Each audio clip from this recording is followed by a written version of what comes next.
Most people think learning is just about repetition. Read more, practice more, try harder to remember, but if that were enough, memory wouldn't feel so inconsistent. Some things stick instantly, others disappear within hours, and no matter how much effort you put in, the result doesn't always match, which raises a deeper question: what actually allows the brain to learn and remember? Because beneath all the techniques and habits, there's a biological process most people never think about. And it revolves around something called BDNF, brain-derived neurotrophic factor. It sounds technical, but its role is surprisingly simple. It helps your brain adapt. Every time you learn something new, your brain isn't just storing information, it's physically changing. Connections between neurons strengthen, new pathways begin to form, communication becomes more efficient. But none of that happens automatically. It depends on whether your brain is in a state that supports that kind of change. And this is where things start to feel frustrating, because from the outside, learning looks like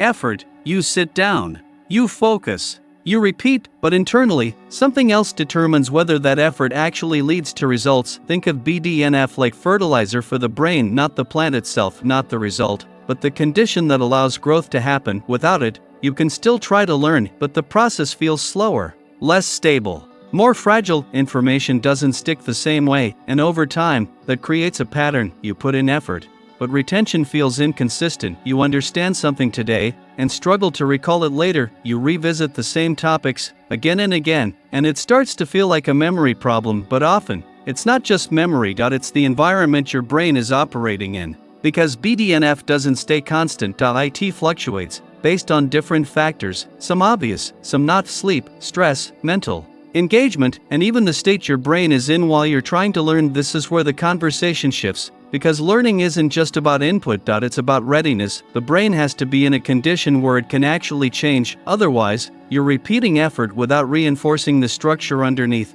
And that's why two people can study the same material, one retains it quickly, the other struggles. Not necessarily because of intelligence, but because of internal conditions that aren't visible. This is also where brain activity patterns come back into the picture. Different brain states are linked to different levels of plasticity. Some states are more passive, others are more receptive, and certain high engagement states appear to support stronger connection building, which may influence how effectively BDNF does its job, not as a switch you turn on, but as part of a system that either supports learning or limits it. And this changes how you look at memory entirely. The real issue isn't that people can't remember, it's that the brain isn't always in a state that allows strong encoding to happen. Once you understand that, it removes a lot of the self-blame, because the problem isn't just effort, it's alignment between what you're doing and how your brain is functioning at that moment. That doesn't mean there's a single fix, but it does mean there are ways to influence the conditions. To shift from forcing information